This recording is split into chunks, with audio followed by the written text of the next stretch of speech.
Hi, beautiful people. My name's Kristin. Thank you for stopping by my channel. If you don't regularly come and you just found this by accident, I kind of feel like I should apologize, but not really. I'm an emotional girl and these are my informal chats, so welcome. I am not going to get through my updates without crying, and I'm just going to accept that and maybe even just call this the crying update video. I don't know that I've even posted a video in over a week. In fact, I'm pretty sure I have not. I'm drinking some soothing teas from my Sip Spy because I need some soothing, and you can see my house is all messy. I'm in disarray. I don't even know where to start chatting, so I will do the best I can. Thank you for journeying along. So the beginning point is I accepted a new job, and I live currently in Virginia, and I will be moving to Texas at the end of October. And it's a similar position, but where I'm at, I've been 19 years and it's running super, super well. In fact, about 5 minutes after I announced to my students that I was leaving and they kind of got off the initial shock and tears, they instantly started planning like the entire thing, like how they were going to get everything done without me. And you know, your initial reaction is, oh, they don't need me, and then it's like, they don't need me. It's like I have been successful. I have empowered, I have put them in a place where everything's going to be okay. So I'm super proud, but it's super emotional, right? You've been someplace 19 years and you work with teenagers. Sorry, not sorry. Oh, I'm just, hopeful that I will see them again on this side of the planet. But I have 1 month notice, so I have 1 month to go to wrap things up. Everybody, well, maybe not everybody, but most people are instantly like engaged in like that one thing that they care about and want to make sure happens, or get this assignment or that contact. Or so my phone and social media blows up, and it hasn't even been officially announced. In fact, I'm going to post this video before it's even officially announced, because most of my people directly in my real life don't watch these. And there's a lot of these updates I need to share with you, my YouTube family. So that's just been the start of something super, emotional time, right? It's a really good change, but it's hard to change, and it's hard to say goodbye to a lot of people that you've spent so much time investing in. So I took a trip last week to Texas to start looking for a house and to do some paperwork and to pre-process my new job that will start in November. And that went really well, and I was very excited and very moved. I'm moving back right to the area that I grew up until age 13. And I've visited since then for several reasons, because I do have friends and family in that area, but I haven't spent extensive time there since basically I was 13. Well, no, I take that back. I did move back just about 10 miles away for my last 2 years of high school, and then I moved away again. So I've spent 15 years of my 51 in that area. But so much has changed. So much has changed. And so it was fun, it was adventurous, it was exciting, it was familiar but new. So that was great, but again, emotional, because also, I don't know, you probably do, the housing market right now in the US is crazy because our interest rates are super low and people are buying, investing, flipping, doing all this stuff. So to get a home in the price range that I can afford, it's a crazy market. Like within 3 days, it goes on the market and is sold basically within 3 days. So trying to do that remote is literally impossible. So I needed to go in person. So I had that week last week, and I went and I looked at some homes, and I realized how the traffic has increased since I've been there, and how I would be so far away before I even got to the freeway that the commute was really maximized. And I really kind of have grown to love being more of a country girl, and I know my husband is.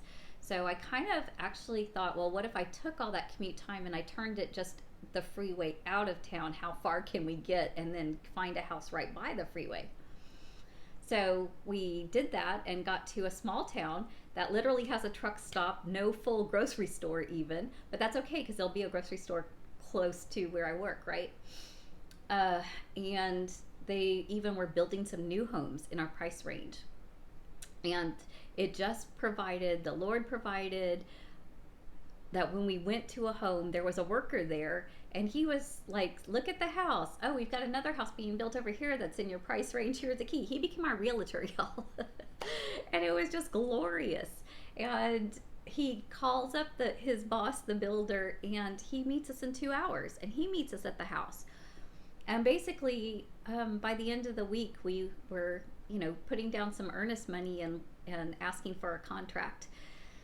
So that has a lot of challenges, but we're working through it, and I'm still hopeful that that's going to clear. So for those of my praying friends, pray up that this house goes through, or positive vibes if that is your jam. And I accept all beliefs, and I do believe it all works. It all counts. So that's stressful and, trying. And there's big dollars involved, and I have to figure out how to wire and transfer and notarize and e-sign and all this stuff that I'm not good at. So all that's going on. And when I am in Houston feeling kind of overwhelmed with all the new changes and all the work that's going to come on, and just kind of feeling like, oh, how am I ever going to get this done? I get a text from a first-year college student, one of my previous students, that just says, you just should know that I, heard a song that was special to us that came on, and I immediately started, remembering this time. And it was just such a sweet thing. I have all these lows and highs and fears and just being proud, and it's just so emotional. So Saturday, I waited till I had a big day on Sunday. So I had to be back by Sunday, but I wanted as much time in Texas as possible. So on Saturday, I was flying, and that was 9/11. So, is somebody here? Hello? Hello. Oh, yes, hold on. So my oldest son letting me know what his plans were for the evening. So I'm not totally sure where I am, so I might have to circle back and edit in. But anyway, I was coming back from Houston on Saturday, which ended up being 9/11. And I was flying out of their smaller airport because I was going southwest.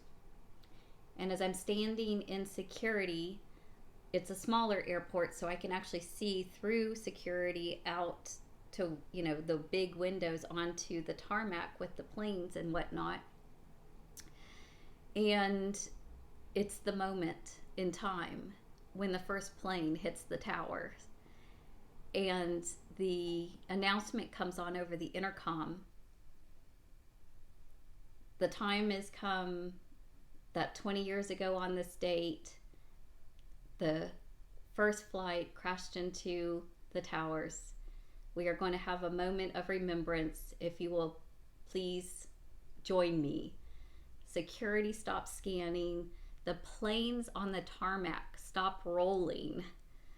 Everybody, airports. If you've ever been in an airport, people running up and down the corridors, going through security, going to their gates, everybody stopped. Nobody moved at all. It was quiet. And they said American Airlines Flight 11 and a handbell dings.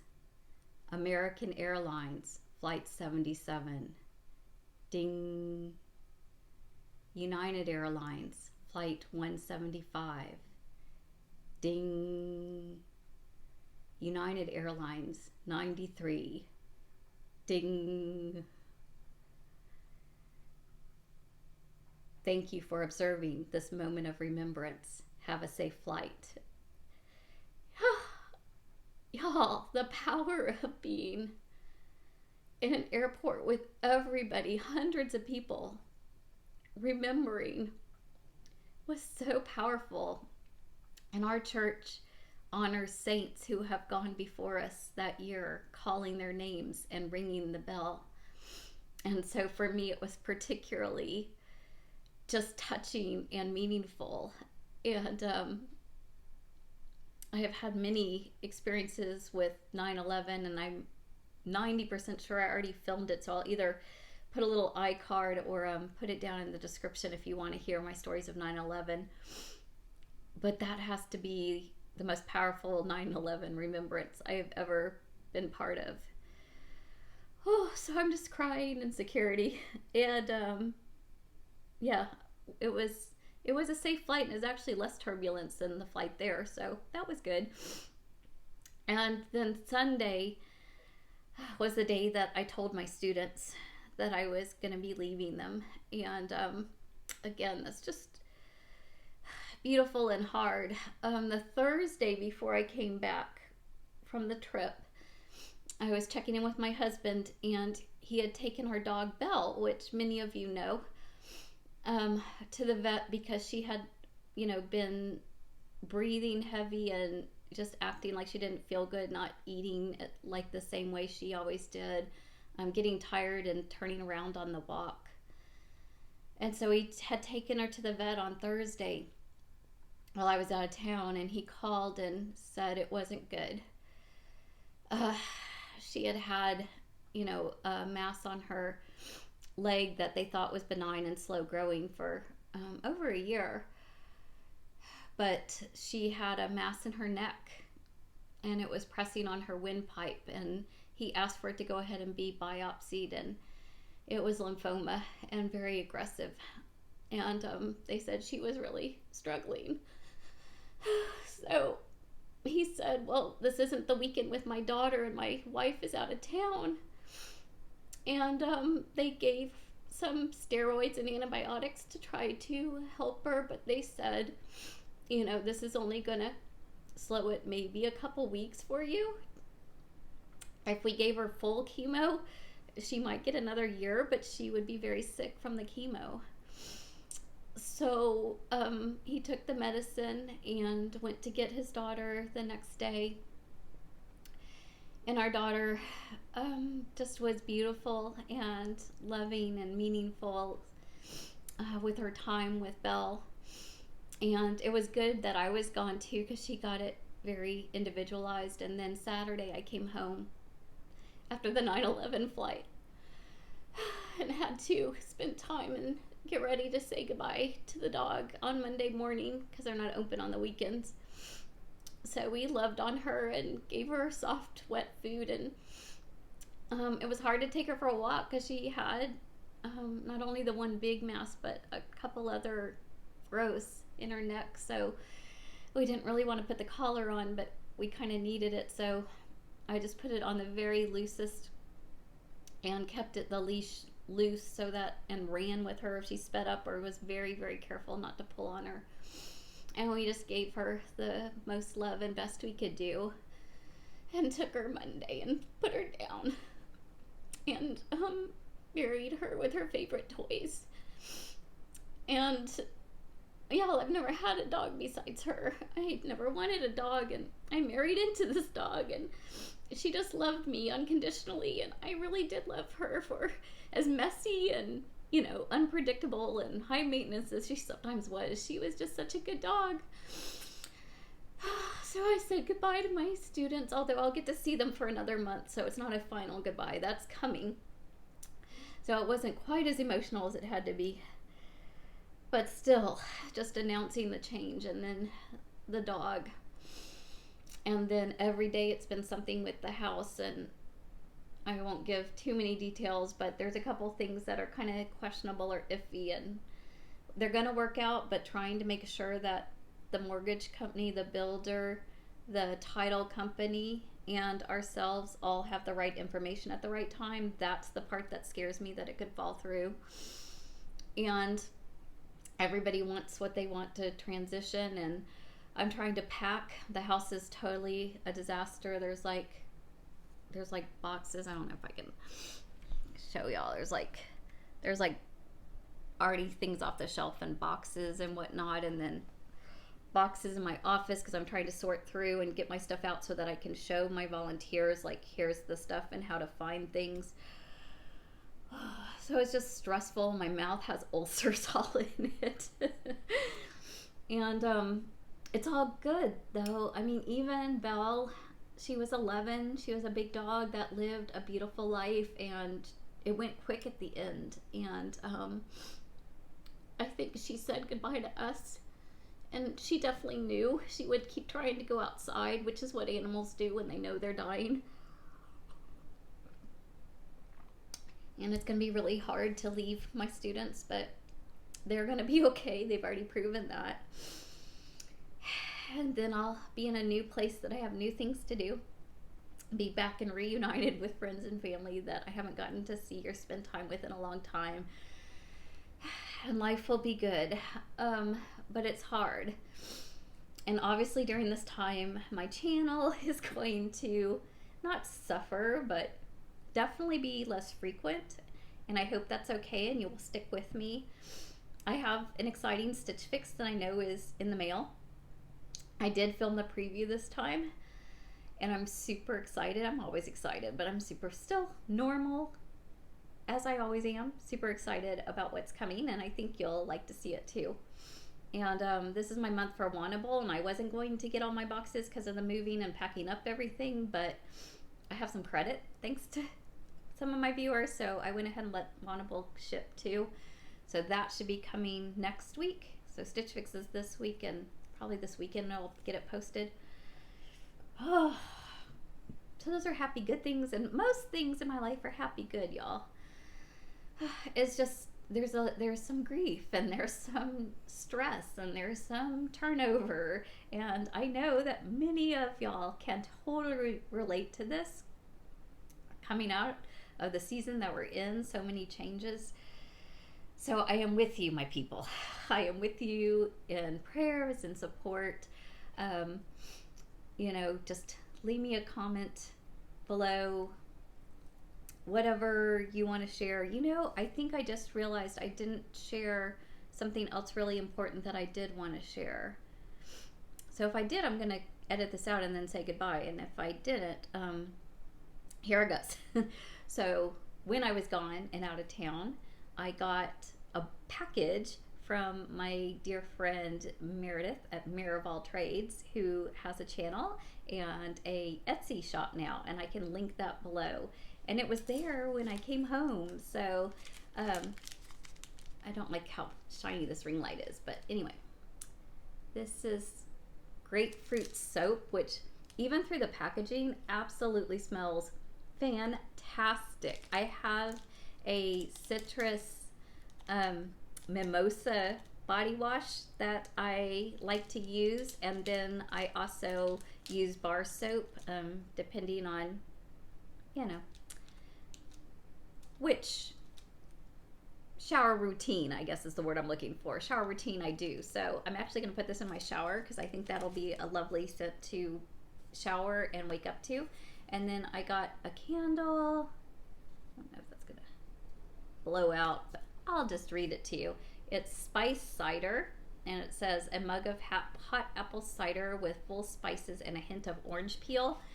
And like just lifting the lid, it smells so good. You can totally smell the cloves, and it smells just like that nutmeg, and I can smell the orange. It's like, okay, when you take an apple and you stick the cloves in the apple, and I don't know why we do that. We did it as a little girl in Girl Scouts. We took the cloves and we put them all in the apple, and then I think I don't know where we hung them or what we did with them, but I just remember it smelling really good. So Anyway, if you remember what that was, or you still do that or whatever, let me know, because, curious. Yeah.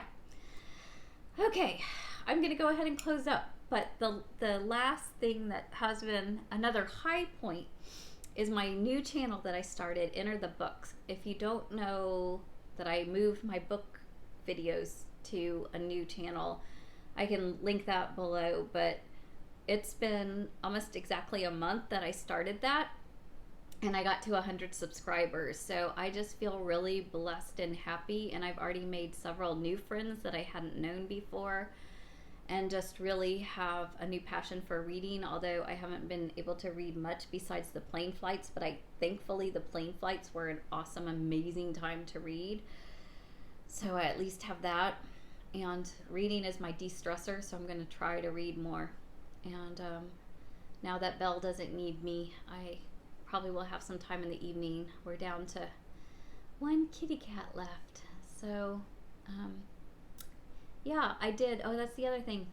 Gosh, y'all, I have so much I haven't told y'all. The fish tank. I think I've showed my fish tank before. I can put a little clip of the fish tank at the end. But I had to say goodbye to my fish because they're not going to move all the way to Texas, and I wanted somebody else who would really love them. And I'm actually good friends, well, not good friends, but I'm friends and know the owner of the aquarium store, and I know that he's just a lovely person that will make sure they get to a good home. So I said, if I donate my fish and tank, will you pledge to give them to people who would use them and love them? And he said absolutely. So my tank was with all the filter and everything and the chemicals, and I had a new heater and pump and things that I hadn't even used before. So I had like $300 worth of fish and fish supplies. So I'm hoping and just praying that those bless somebody. But even fish, it is hard to say goodbye to fish. I've had them 7 years and they're named and I love them. Oh, so I'm still sad about the fish, y'all. If you hung in here all the time, I love you. And thank you for bearing with me, and living in chaos and messy houses and boxes everywhere is hard too. But we're going to do that for the next month. So stay tuned for more vlogs, and I will have more uplifting posts hopefully. But this is just life. This is just real talk, and I think I did pretty good not crying too much. So love y'all. Peace. Take care.